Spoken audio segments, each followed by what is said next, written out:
Olá, sejam muito bem-vindos e bem-vindas ao podcast do Instituto de Medicina e Psicologia Integrada, o INPCast, o podcast que fala a sua língua. Eu sou Michele Rocha e hoje eu tô aqui com mães que a gente vai compartilhar os desafios, né, vários desafios da maternidade atípica. Há um tempo atrás, quer dizer, há muito tempo atrás, 7, 8 anos atrás, eu tive muita dificuldade em encontrar informação. E hoje o podcast vai trazer uma informação segura, confiável e vivências, né? Vivências e a prática, né? Como é ser mãe atípica na prática. Então, eu estou aqui com a Thaís, estou aqui com a Camila. Vamos compartilhar um pouquinho. E, Thaís, fala um pouquinho de você. E eu quero saber, Thaís, se você já tinha tido contato com alguma neurodiversidade. Olá, pessoal, eu sou a Thaís, eu sou professora, sou mãe do Matheus, sou uma mãe atípica. E a sua pergunta se eu já tinha entrado em contato com a neurodiversidade, sim, eu sou professora, tem 18 anos que eu sou professora e entrei em contato ao longo da minha carreira com pessoas neuroatípicas, sim. Eu tenho uma filha mais velha, de 22 anos, que se chama Camila, e a Camila também é neurotípica porque ela tem TDAH. Então, a gente já tinha essa vivência, mas o diagnóstico da Camila veio logo após o diagnóstico do Matheus. Né? Então, só depois que ele foi diagnosticado TEA, que a gente foi correr atrás, aí percebeu que a Camila também tinha alguns sinais, e aí veio o diagnóstico de TDAH. Camila, e você? Fala um pouquinho de você e se você já teve contato com a neurodiversidade. Eu sou Camila, sou mãe atípica do Lourenço de 5 anos e sou nutricionista. Em relação ao contato, estava mais perto de mim do que eu pudesse imaginar.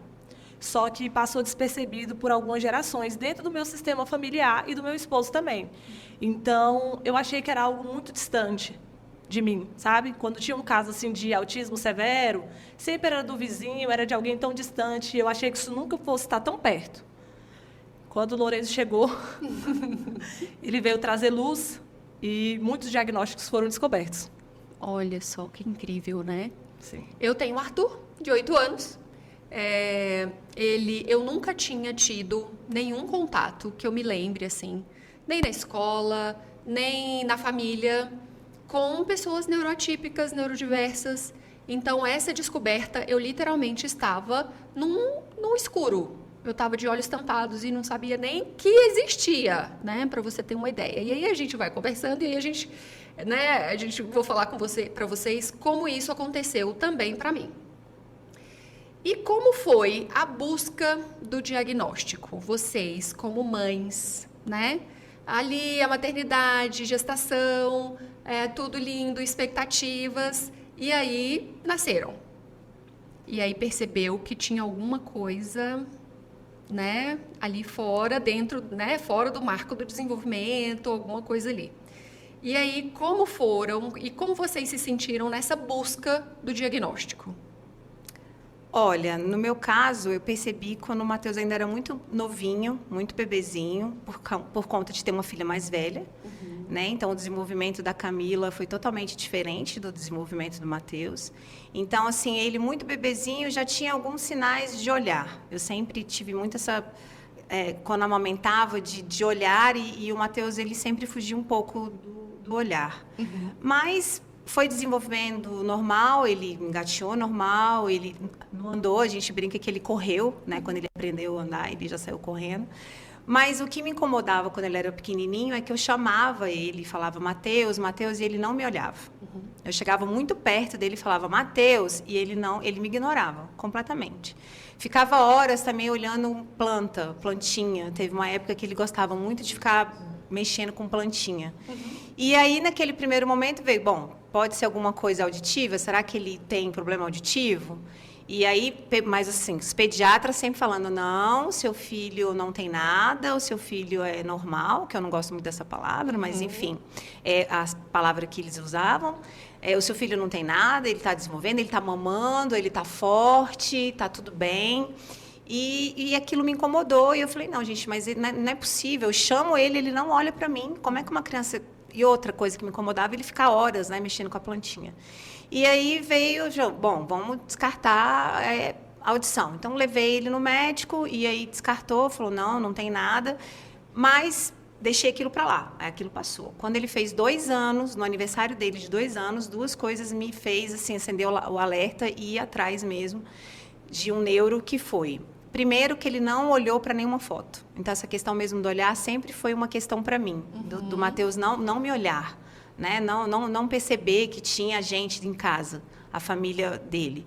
E a segunda questão foi na hora do parabéns, que aí ele se desorganizou, ele gritou, ele se jogou no chão, ele ficou muito incomodado, ele ficou incomodado com as pessoas, e aí eu falei assim, não, ele tem alguma coisa. Aí lá dentro de mim eu falei, não, ele tem alguma coisa. E aí fui no pediatra de novo, o pediatra, não, tudo normal, desenvolvimento. Eu falei, mas ele não fala uma palavra.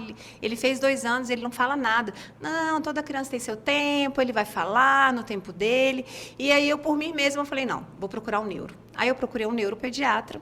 E aí esse neuro falou, olha só, a gente precisa analisar. Há 10 anos atrás, 11 anos atrás, a gente não tinha o diagnóstico tão fácil como a gente tem hoje, né? Sim. Hoje é mais fácil de ter o diagnóstico. Então, ele falou assim, olha, eu não posso dar um diagnóstico para o seu filho. O que eu posso fazer é encaminhá-lo para fazer terapias e a gente vai fazer uma investigação. E assim foi feito, o Matheus começou a fazer terapia, ele começou a fazer psicologia e fono na época, e ele foi para a educação precoce, que é um programa que tem aqui no Distrito Federal, né, do governo, que é uma estimulação, né? E a gente vai entender o que é estímulo, que ele precisava ser estimulado. Sim. E aí ele entrou na educação precoce. Mas, assim, o diagnóstico dele mesmo veio com 3 anos e 7 meses. E o médico, né, falou, ó, seu filho nunca vai falar, o seu filho, né, a gente tem que investigar se ele tem cognitivo preservado ou não. Eu nem sabia né, Sim. Cognitivo preservado, o que é isso, né? E para a gente poder ir avançando, mas ele é autista e aquilo me paralisou. Né? Eu fiquei 1 ano paralisada mesmo, foi 1 ano de sofrimento, de choro, de angústia, de não aceitação, assim, falava assim, não, mas ele faz certas coisas, aí a gente começa a ler, a estudar, a procurar tudo, investigar, e eu ficava, não, gente, porque a Camila não foi planejada, mas o Matheus foi uma criança muito planejada, assim, muito. Eu fiquei 4 anos tentando engravidar do Matheus. Então, toda aquela perspectiva que se tinha, né, do filho caçula, de ser um menino, porque a gente queria ter um casal. Então, toda aquela perspectiva com o diagnóstico, né, me fez cair, assim. E eu fiquei muito, muito mal. Mas depois de 1 ano que se passou, eu falei, não, eu vou estudar, eu vou correr atrás e fazer uma maneira do meu filho se comunicar comigo, já que ele, né, não vai falar. Na época eu nem utilizava os termos de verbal, não verbal. A gente vai aprendendo, né, Michele? Sim, a gente vai correndo atrás, vai aprendendo, mas ele tem que se comunicar comigo.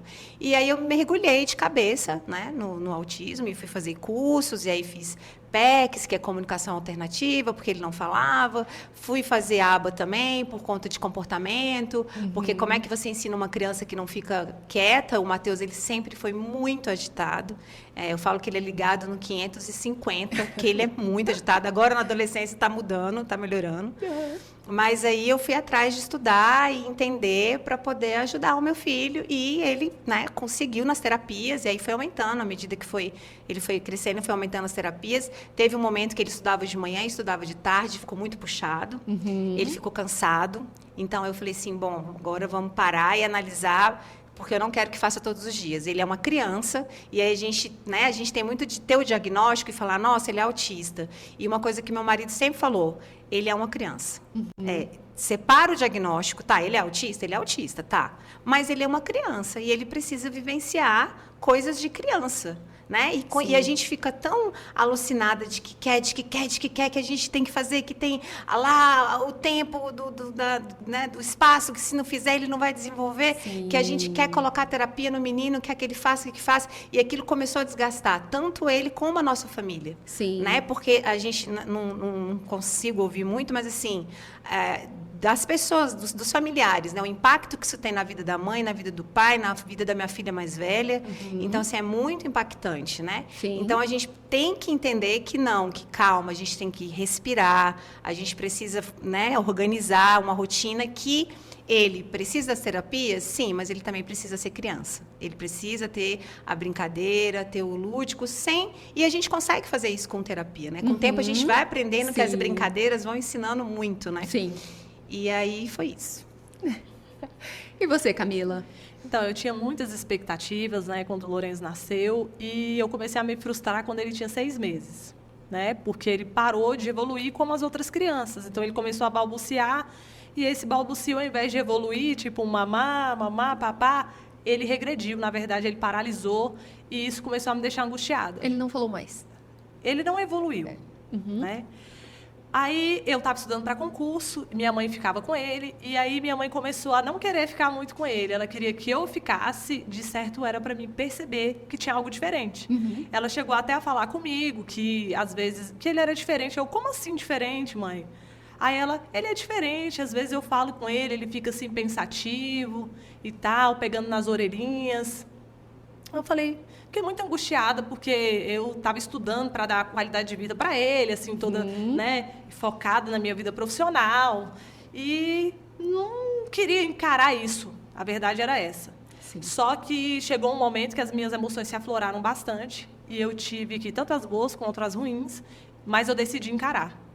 Eu decidi encarar e decidi observar ele. Então, eu fui observando, fui pesquisando na internet. E quando chegou mais ou menos em 10 sinais, eu me convenci. Né? Que ele tinha 10 sinais de autismo, assim, eu me convenci a procurar um neuropediatra. O primeiro neuropediatra que eu fui, ele não me deu muita segurança. Ele falou que ia investigar, não acreditou muito em tudo que eu falei. E eu fui com a esperança de que ele me desse um laudo e que ele já prescrevesse uma conduta para me seguir dali para frente, porque eu também tinha lido que o quanto antes eu começasse o tratamento seria melhor o prognóstico. Sim. E aí eu saí de lá muito triste, eu não me senti acolhida, eu não me senti compreendida e fui atrás de outro profissional. Esse outro profissional que eu fui, já achei ele mais seguro. Ele prontamente disse para mim que acreditava em tudo que eu estava falando para ele, em todos os comportamentos que eu observava no meu filho. Na hora que ele falou isso para mim, eu fiquei assim, emocionada. Olha porque eu precisava de uma resposta para tudo de errado que eu percebia que não estava certo ali. E aí ele me prescreveu as terapias, terapia ABA. Sim. Ele prescreveu até ômega 3. Eu, como nutricionista, fiquei super feliz, que eu falei, nossa, o nível aqui está mais elevado. Sim. Se preocupou com a alimentação. Sim. E aí, naquele momento, eu estava diante da minha maior dor. Né? Sim. Mas aí eu não tive tempo de viver o luto. Então, a partir daquele momento, eu tinha que agir. Então, eu corri atrás das terapias. Né? A gente começou toda essa jornada aí louca. Sim. De mãe atípica, terapias 20 horas de terapias, coloca na escola, coloquei na escola. Né? Para minha infelicidade, quando eu cheguei na escola, a orientadora perguntou assim para mim, mãe, mas e aí, que diagnóstico rápido é esse? Não se dá um diagnóstico para uma criança antes dos 6, 7 anos. Você está feliz com esse diagnóstico? Eu fiquei tão arrasada, porque, assim, pelo que eu entendi do contexto, que ela tinha até comentado comigo antes, era que muitos diagnósticos estavam sendo dados e muitas pessoas estavam querendo esse diagnóstico para obter benefício. Cara, naquela hora, foi como se ela afiasse uma faca no meu peito. Tinha acabado de matricular meu filho naquela escola, toda esperançosa. Aí eu falei para ela, não, feliz eu não estou não, porque qual a mãe que fica feliz diante de um diagnóstico? Mas eu estou muito aliviada. Sim. Né? E aí eu decidi manter ele lá, ele ficou 1 ano nessa escola, e depois eu mudei de escola. Então, assim, quando eu recebi o diagnóstico, foi tão difícil na área profissional, porque apesar de ter tido o laudo, né, quando foi para começar as terapias, já foi outro desafio. Sim, sim. Então, assim, nós vamos conversar mais ao longo da nossa conversa, mas foi isso, foi desafiador como é para qualquer mãe. Você vê, né, como essa invalidação, né, do que a gente fala, do que a gente relata, dá, assim, o quanto isso atrasa, né? Atrasa terapias, atrasa tratamento, atrasa a nossa aceitação, né? Porque enquanto a gente está na busca, a gente está ali, né? Às vezes a gente quer, às vezes a gente não quer, às vezes eu já tive até a busca dos profissionais que eu queria que eles falassem, olha, o Arthur não tem nada. E eu saía feliz da vida, né? Ia pro pediatra, e o Arthur já tinha, gente, já tinha estereotipia. Mas o que era estereotipia? Não sei. Eu, mãe de primeira viagem, nunca tinha tido contato, né? Aí, ok. E aí, nossa, mas seu filho tá um touro. Seu filho tá crescendo, seu filho tá num peso maravilhoso. Você tá, né, procurando cabeça, né, cabelo em ovo. Sim. Então, assim, essa invalidação, e na minha época, né, de 7 anos atrás, 6 anos atrás, não se diagnosticava antes dos 3 anos. Agora, já tem essa estimulação precoce e esse diagnóstico precoce. Então, assim, hoje as mães com 6 meses, 8 meses, 1 ano, já têm um diagnóstico e já conseguem inserir os filhos na terapia. O Arthur, eu tive que esperar que o neurologista falou assim, olha, ele tem autismo, mas eu só vou fechar o diagnóstico quando ele tiver 3 anos. Ou seja, né? A mãe saiu louca, desesperada, e aí eu já fui literalmente atrás das terapias, mas eu também vivi o meu luto. E quando a gente fala em luto, a gente fala assim, por que a criança não morreu? Não, o que morreu foram as nossas expectativas, né? A expectativa de levar naquela escola, aquela expectativa de fazer tal curso, aquela expectativa, e hoje a gente vive, não sei vocês, mas podem falar também, é um dia de cada vez, sim, né? Aquelas pequenas coisinhas vão aparecendo e a gente vai falando, nossa, que legal desenvolveu. Mas eu passei assim, gente, mais ou menos uns 6 meses, um pouquinho mais pra frente, no luto. Eu só chorava, não podia falar com ninguém, porque às vezes até a minha rede de apoio falava assim, não chora, tá tudo bem. Não tá tudo bem, chora, né? Tudo bem você sentir o que você tá sentindo. E aí entramos na rotina, né? A gente sai do luto para a luta, porque a gente vivencia o luto, mas eu, no meu caso, não negligenciei o Arthur de falar assim, eu vou superar para colocar em terapias. Não. Fui no buraco do poço, mas ele já estava lá, ele já estava fazendo terapia de manhã, de tarde, de noite. 325 terapeutas lá, e o pai levava, eu levava, e entrou numa rotina louca. Mas, assim, enquanto eu estava sofrendo, ele estava em tratamento. Depois, fomos para a luta. E a partir disso, né, desse luto para a luta, como vocês se sentiram, Thaís, pós-diagnóstico? No meu caso, foi igual a você. Eu fiquei sofrendo, eu sofri muito, mas o Matheus já começou nas terapias, né? Assim, na minha cabeça, tinha muito nítido de ele precisa fazer a terapia. Uhum. Né? Mesmo que eu esteja aqui nesse sofrimento todo, ele precisa fazer. E no meu caso, eu ainda tinha minha filha, que precisava de mim, né? Sim. Que era uma criança, né? E eu ficou naquela coisa, né? E vai terapia, e qual que é a melhor terapia. E aí foi nesse momento que eu falei, não, vou estudar, vou fazer. Aí fiz pedagogia, fiz psicopedagogia, fiz especialização em ABA, fiz PECs, aí a gente se conheceu num curso, né, no Dias Presotti. Isso. E eu mergulhei mesmo de tentar entender e falar assim, não, eu preciso de dar o melhor para o meu filho, né? E aí a gente cai naquela crença de que, nossa, eu fiz tanto curso, meu filho vai fazer terapia comigo. Sim. Nunca consegui fazer terapia com o Matheus. Nunca. O Matheus... Eu também já tentei várias vezes. O Matheus tem 13 anos, mas ele não me via como terapeuta, né? Assim, ele me via como a mãe dele. E mãe boba, né? Mãe de que... Porque quando a gente tem filho autista, é tão bom quando a gente encontra mães que entendam a gente, né? Uhum. Toda a mínima conquista é uma festa, né? É uma farra. Então, assim, a primeira palavra que o Matheus falou, ele tinha por volta de 7 anos, foi Mia, que a minha filha chama Camila. E ele falava Mia, Camila, e aí foi aquela... ele falou! Ele contou. Aí ele começou a contar de 1 a 10, assim, já era uma ecolalia. Sim. Que hoje eu sei o que é, mas na época a gente não entendia, né? Sim. Então, ele começou a contar, ele começou a gravar, ele começou a repetir coisas que ele assistia na televisão. Então, Então, cada conquistazinha que ele ia ter era uma farra, era uma... Nossa, meu Deus, ele está conseguindo. E as outras mães, né? Falam assim, nossa, seu filho contou. Deixa de ser boba. Né? Ele contou. E quantas vezes eu ouvi, não foi uma, foram várias, assim... Nossa, mas o seu filho é autista? Ele é tão lindo. Tipo, aí eu ficava assim, gente, mas... Né? O que uma coisa tem a ver com... Porque a autismo vai ficar feio?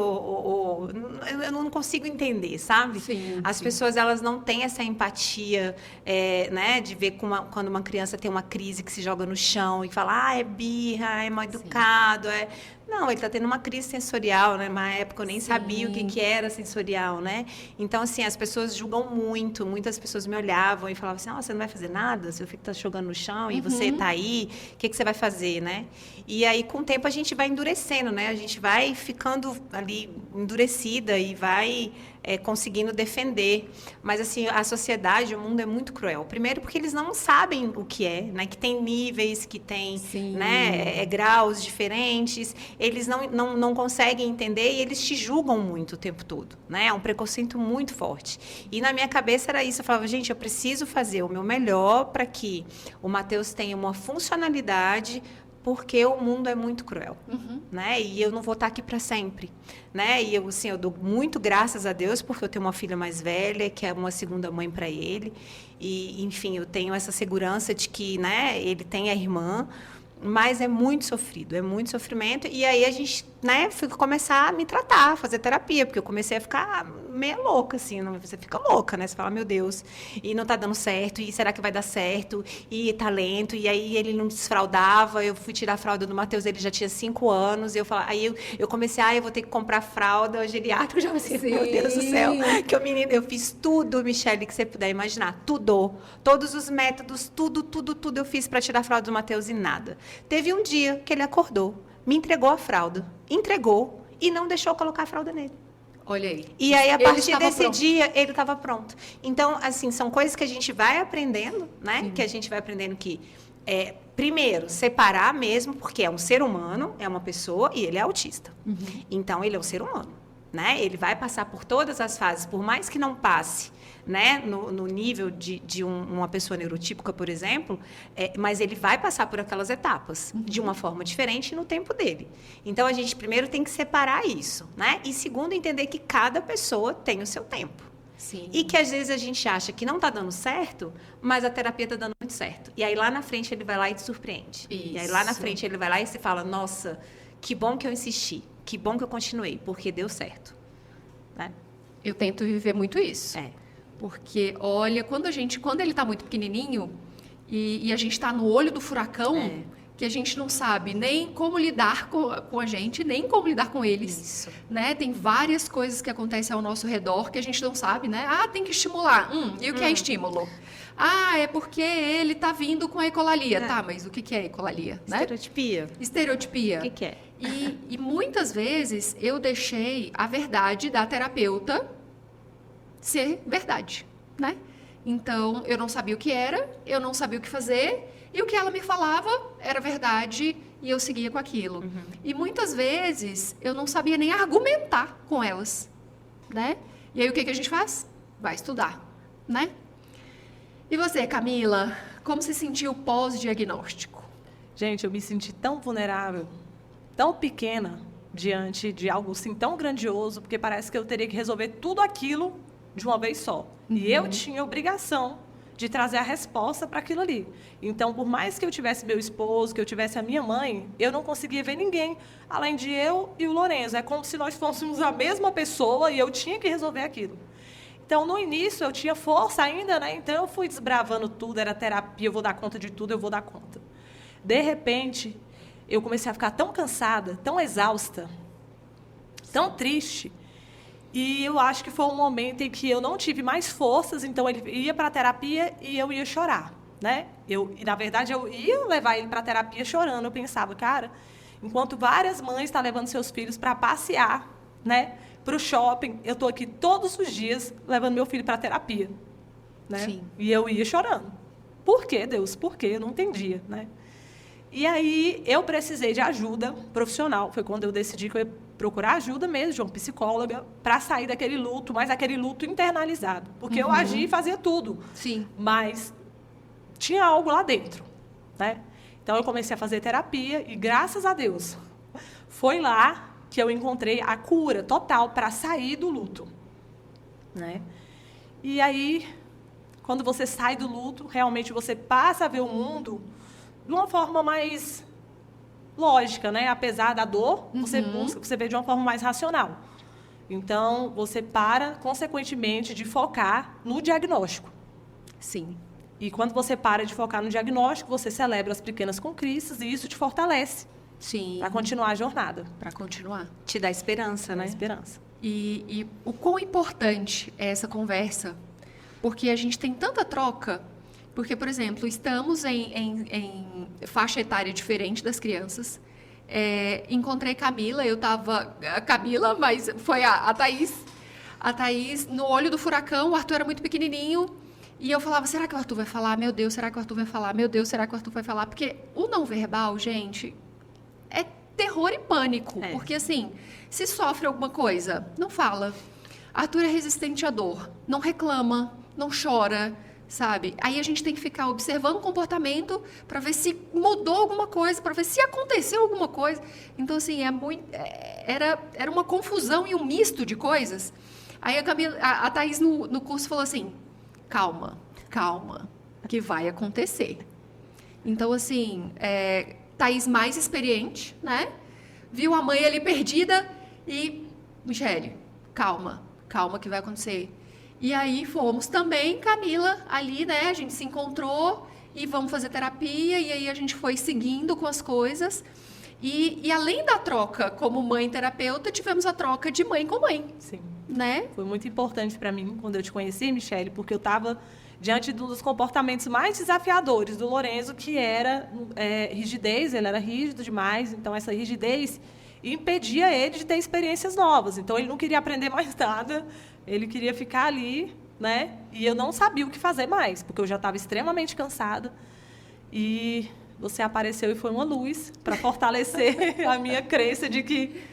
E ele evoluiu bastante, né, com as terapias. Sim. Foi quando eu consegui tirar ele da rotina de terapia intensa e levar ele para um ambiente domiciliar, que foi algo mais humanizado, para um rígido, então, né? Foi algo muito importante para ele.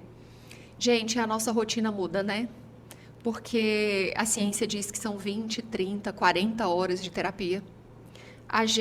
Eu, no meu caso, eu trabalhava o dia inteiro, de 8 às 18, e ainda tinha outros turnos, porque chefe ligava, tinha que atender, e assim, trabalhando o tempo todo. E aí, como levar para terapia? Né? E aí, o que eu tive que fazer? Vamos sair do trabalho. Tive que sair, tive que estudar, tive que me preparar. Hoje já estou me tornando psicóloga. Então, assim, a nossa vida muda, né, no pós-diagnóstico. Não é só, eu vou levar na terapia, porque já é muito. O só já é muito. Tudo pra gente que é só já é muito. Então, levar para terapia, busca, vai para natação, busca, vai para escola, busca, vai fazer uma atividade, busca, vai, né? E isso tudo, por mais que a gente tenha rede de apoio, é a gente, né? É a mãe. E mesmo quando alguém leva, a gente pergunta, levou? Tá tudo bem? Tá tudo certo? Aí fala com a terapeuta, recebeu? Tá tudo bem? Tá com fome? Tá? Né? Então, assim, mesmo distante, a gente tá junto. E essa rotina, como foi, né, essa mudança na rotina para vocês?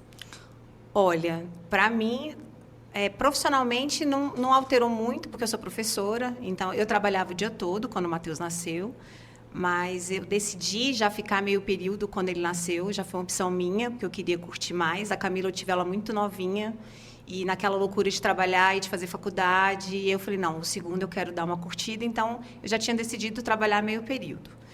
Mas a mudança de rotina é isso bem que você falou, né? Porque assim, aí começa a vida de terapia. Você não tem vida.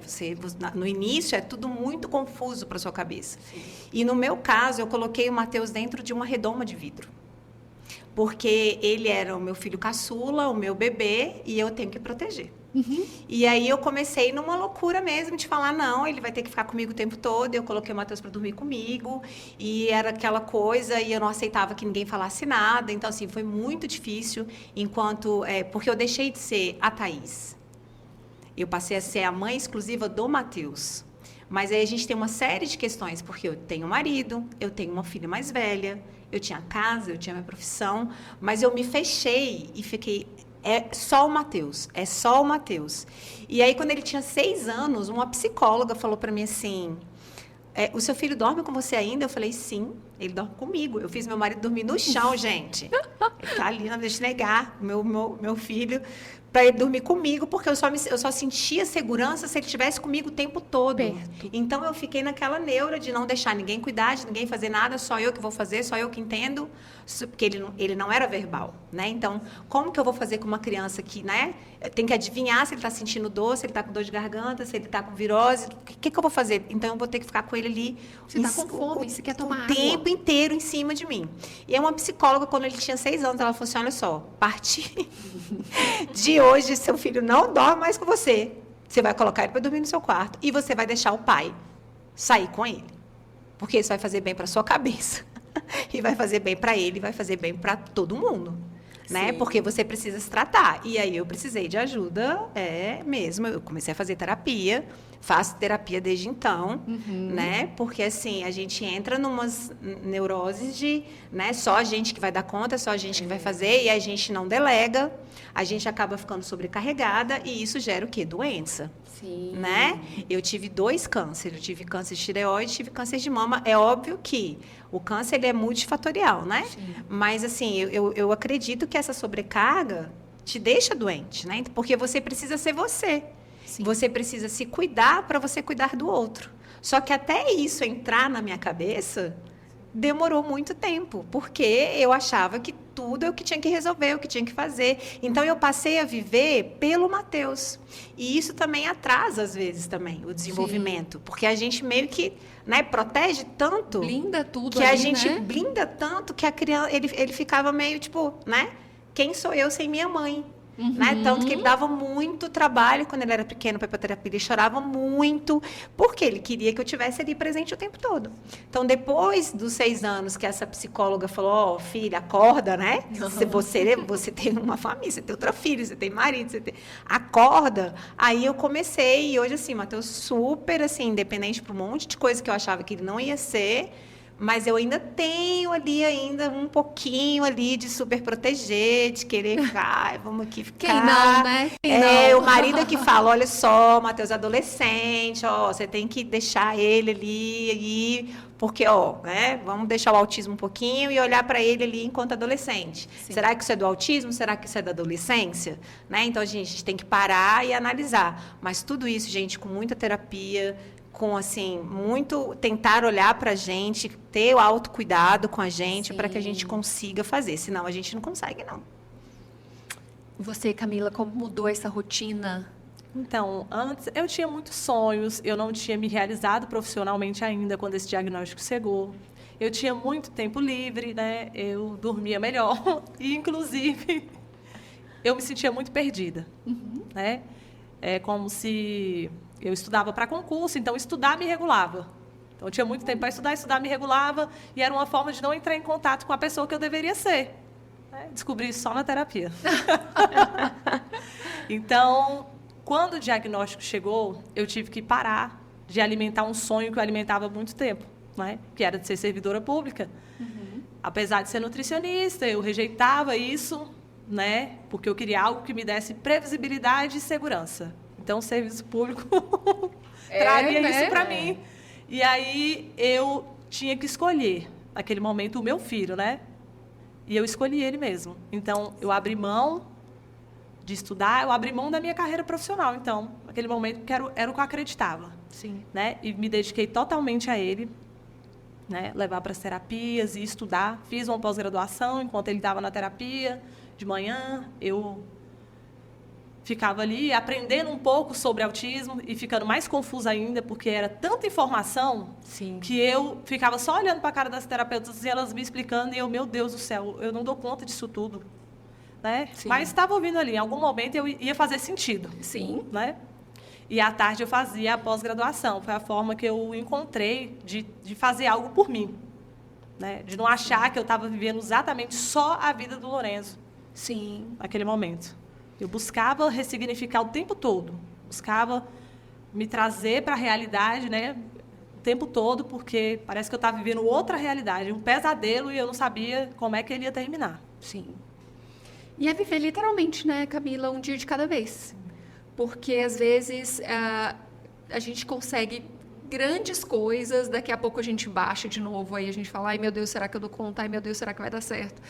Ai, meu Deus, e agora? Ele não está evoluindo, e a gente como mãe, meu Deus, minha família, meu marido, minha outra filha, e daqui a pouco a gente entra, levanta de novo, entra em voo, eu falo que a gente entra em voo de cruzeiro, e aí daqui a pouco tem uma queda brusca, e frio na barriga, e fala, meu Deus, e agora? O que eu vou fazer?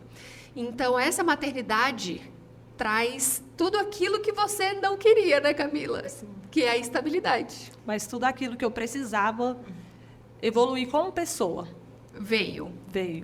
Olha só. Disfarçado. Foi um presente de Deus disfarçado para me fazer evoluir em vários sentidos.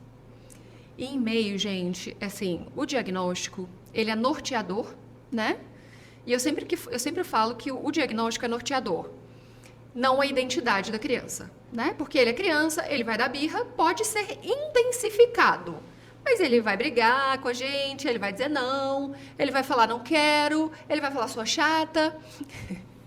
E eu falei em chata aqui, eu lembrei que Arthur, né, tá vindo agora com essas palavrinhas, e aí ele chamou a professora de chata. A professora me mandou um áudio. Gente, incrível.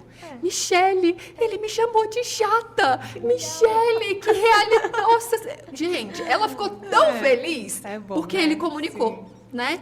Então, você vê, aí eu ainda fiquei, ai meu Deus, e agora? Né? Reforça o comportamento. Aí já vem a analista do comportamento e fala, reforça o comportamento, né? Mas ele precisa falar. Se foi isso que ele falou, ok, mas não ok, porque é chato. Mas crianças de 8 anos acham a professora chata. Então, Né? A gente tem que parar mesmo para pensar, né? Que eles são pessoas, né? São Sim. muitas demandas, né? O meu filho está com 13 anos e ele fica empurrando eu e a minha filha para não entrar no quarto. E ele Olha. fala que não, empurra.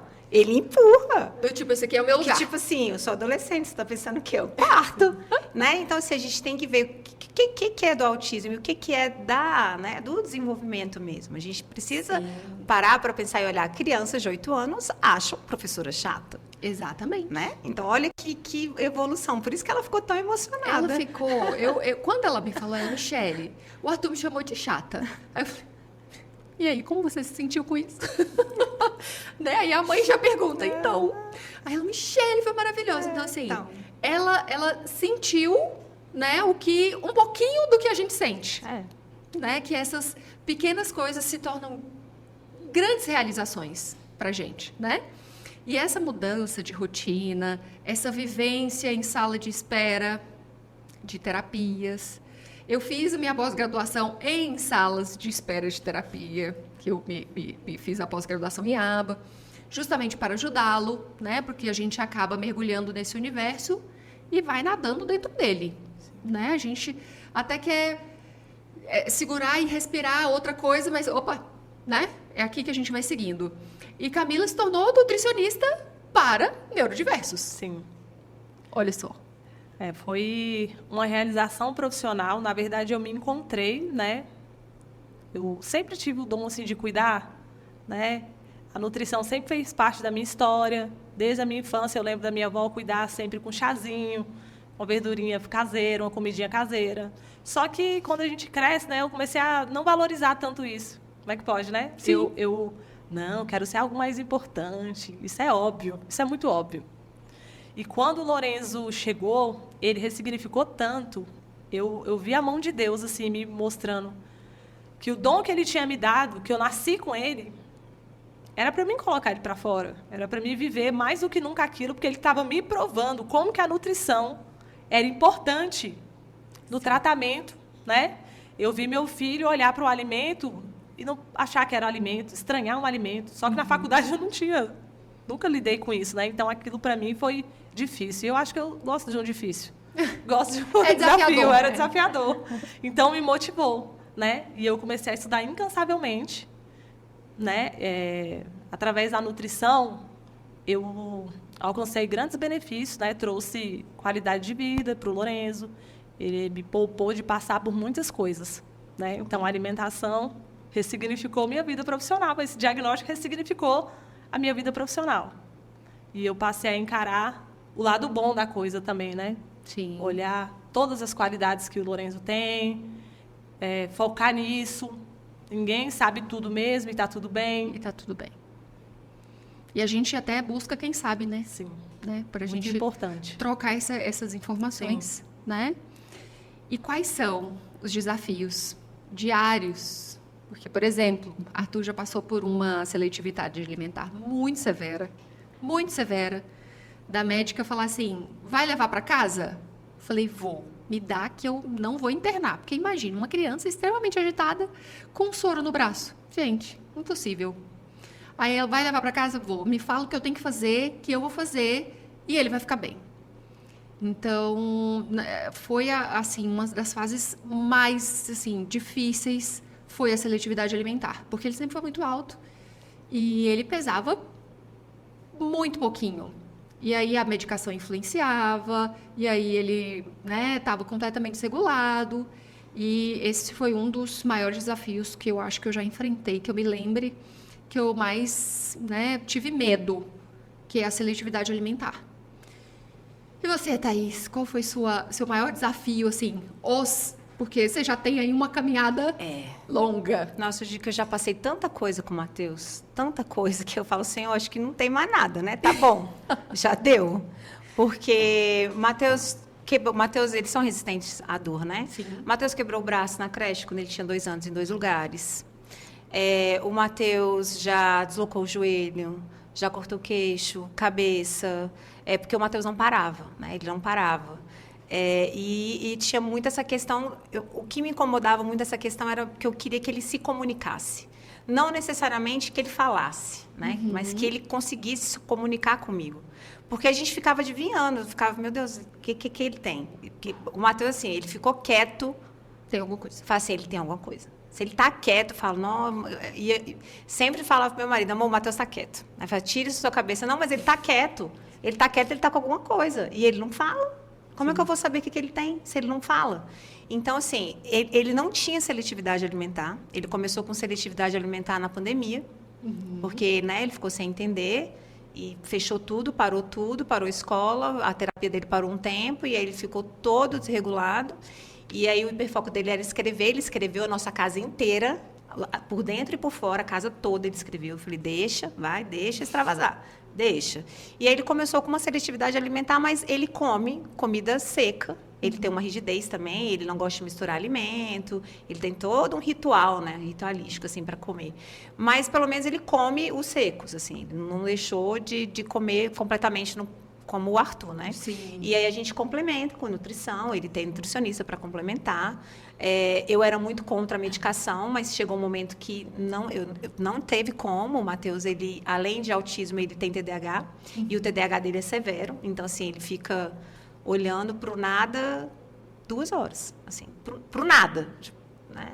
Oi, Matheus, volta, vamos, atividade. Aí ele volta. Aí ele volta, assim, bora, filho, vamos, né?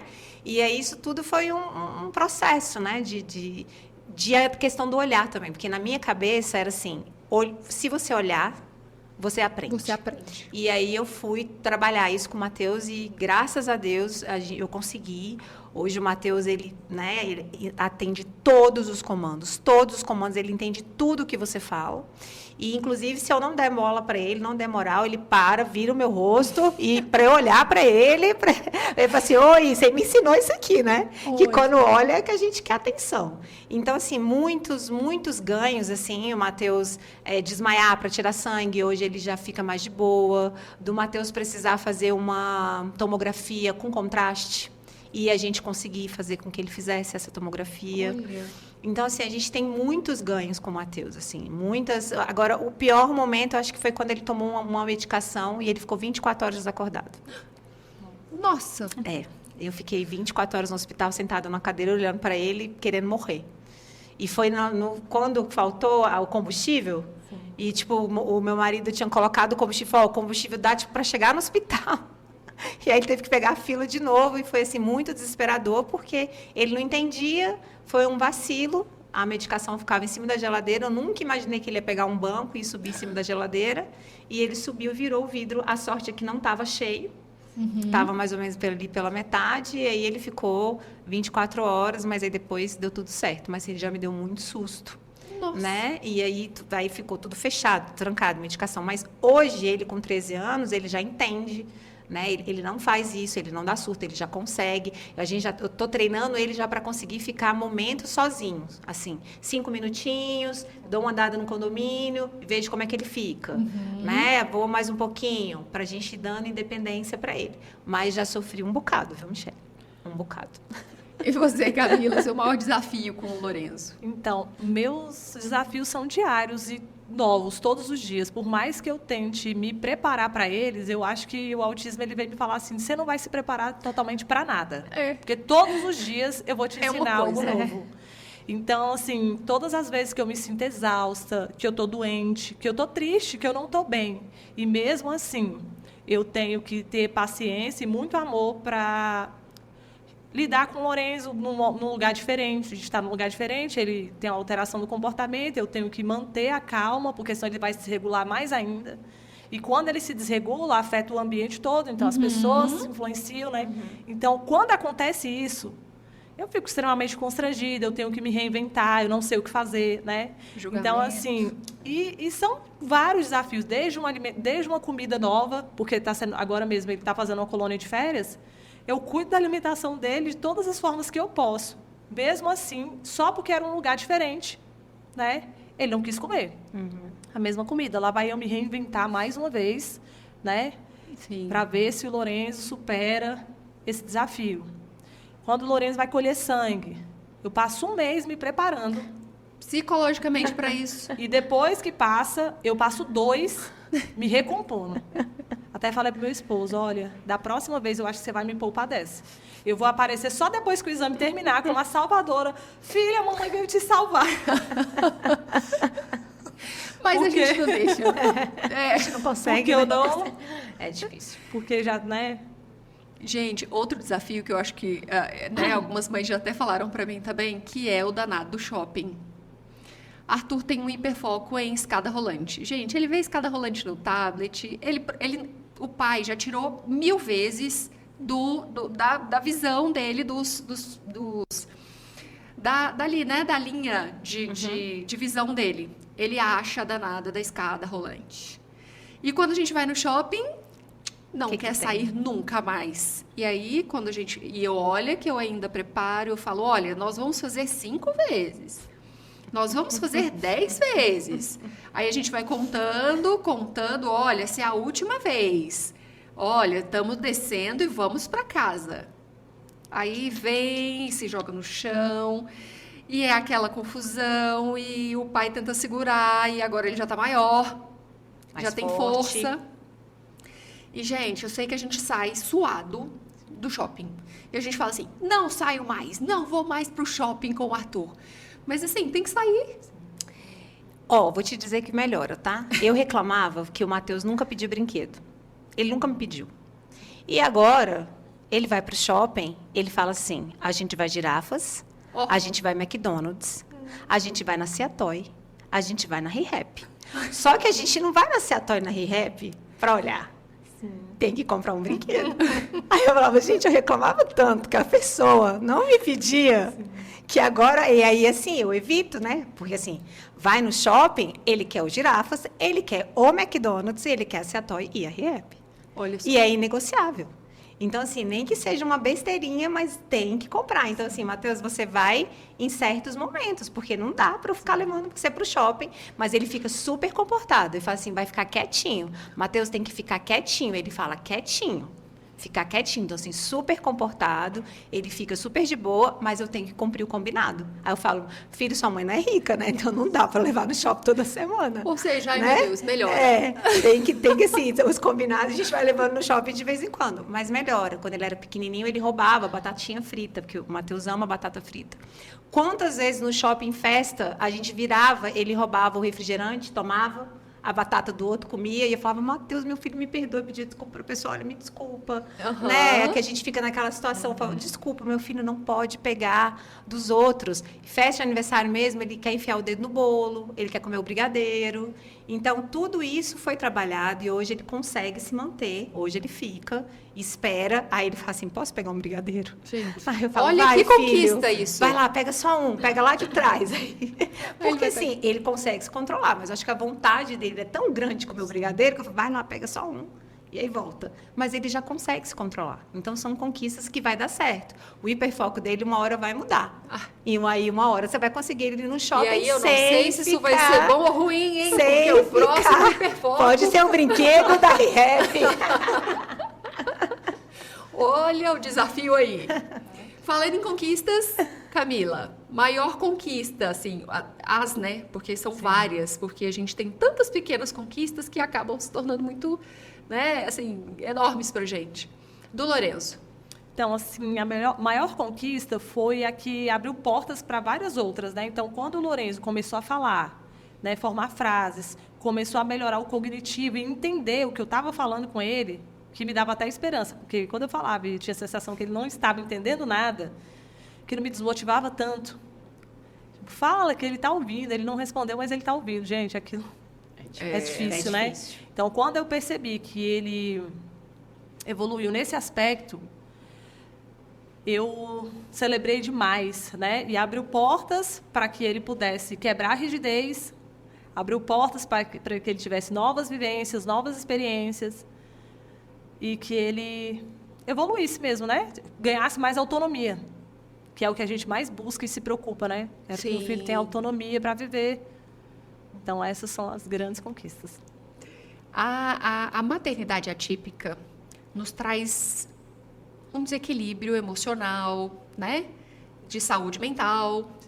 Como fica? Vocês já falaram que fazem terapia, mas o que mais vocês fazem? E a partir de quanto tempo? Porque, por exemplo, eu demorei muito tempo pós-diagnóstico para pensar em terapia, para tentar estruturar, né, as minhas emoções, a saúde mental e etc. Autocuidado, como fica? E como está e como era antes? Se demorou um pouquinho? O meu caso demorou um tempinho. Assim, para terapia, o Matheus já tinha 6. Então, ele recebeu o diagnóstico com 3 e 7, um tempo. E autocuidado depois do meu último câncer. Que aí eu falei, opa, assim, eu preciso me cuidar, eu não quero ficar doente. E aí eu comecei a fazer, eu faço atividade em casa mesmo, porque assim, eu não tenho tempo de ir para academia. Porque eu comecei a fazer um mestrado, e aí eu tenho 400 alunos, eu tenho as terapias do Matheus, eu tenho a rotina da casa, eu tenho o marido, eu tenho a Camila, então... Falei, gente, eu vou ter que dar um jeito de fazer exercício físico em casa. Então, comecei a praticar atividade física em casa, correr, fazer esteira, fazer yoga, porque aí o yoga me dá uma...